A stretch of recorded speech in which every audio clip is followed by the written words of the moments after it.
New York woke up to a moment nobody saw coming. President Trump and Mayor-elect Zohran Mamdani sitting together smiling and actually agreeing on something.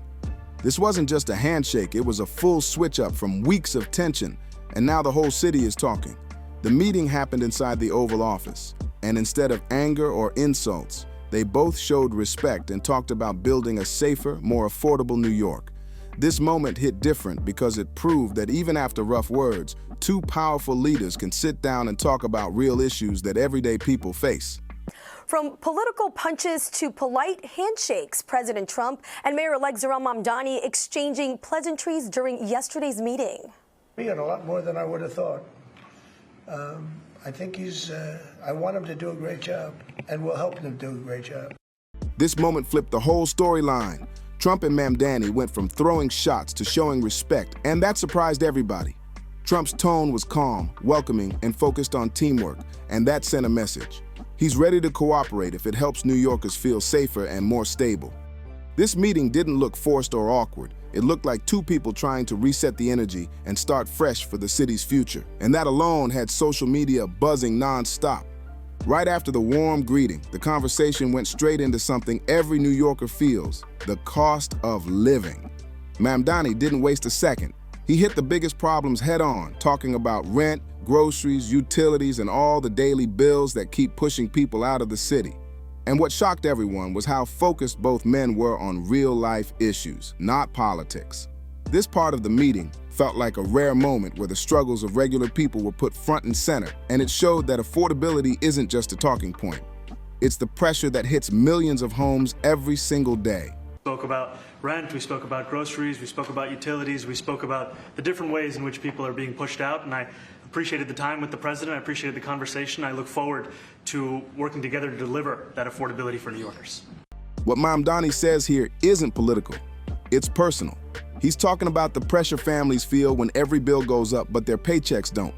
And the fact that he and President Trump were able to sit together and calmly talk about groceries and utilities shows something big. Both sides know New Yorkers are tired of struggling. This moment felt like two leaders dropping the noise and focusing on real problems that hit people at the kitchen table every single week. That's why this clip grabbed so much attention. Then came the part nobody expected. President Trump didn't just stay polite. He actually praised Mamdani right there in the Oval Office. After weeks of sharp words and tension, hearing Trump speak with that level of positivity shocked a lot of people. The whole mood flipped into something almost unreal. Two leaders with totally different styles suddenly sounding like they were ready to work side by side for the city. This moment hit hard because it felt like a real shift, a fresh start, and a reminder that big things can happen when people put ego aside and focus on the city's future. But I just want to congratulate. I think you're going to have hopefully a really great mayor. The better he does, the happier I am, I will say. There's no difference in party. There's no difference in anything. And we're going to be helping him to make everybody's dream come true, having a strong and very safe New York. And congratulations, Mr. Mayor. Thank you, Mr. President. Hearing Trump say there's no difference in anything, and that he wants New York to be strong and safe, caught everyone off guard. It showed a level of cooperation that nobody predicted, especially after all the tough talk earlier in the season. And Mamdani's calm reply showed he was ready to match that energy and keep the conversation focused on real results for the city. This wasn't about winning arguments. It was about trying to build a safer, more stable New York, and that positive tone lit up the whole moment.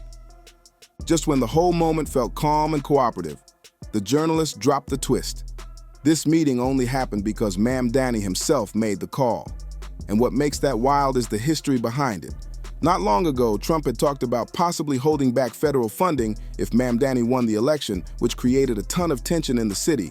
So for Mamdani to step forward, request a meeting, and walk into the Oval Office with a steady, positive tone, that took real confidence.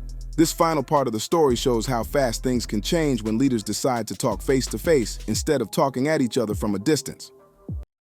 This meeting was called by the mayor-elect after Trump threatened to withhold federal funding if Mamdani won. This detail added a whole new layer to the story. Instead of avoiding the tension or staying silent, Mamdani leaned in, made the call, and walked straight into the room to clear the air. And the meeting didn't end with more conflict. It ended with respect, promises of cooperation, and both sides saying they want New York to be safer and more affordable. That positive shift hit viewers hard because it showed what can happen when people focus on problem solving instead of fighting. This moment wasn't about who wins politically. It was about giving New Yorkers a chance at a better future. If you found this story interesting, drop a comment and tell us what surprised you the most. Don't forget to hit like, share this video with someone who loves NYC updates, and subscribe so you never miss the next breakdown. Your support keeps this channel growing, and we've got a lot more coming your way.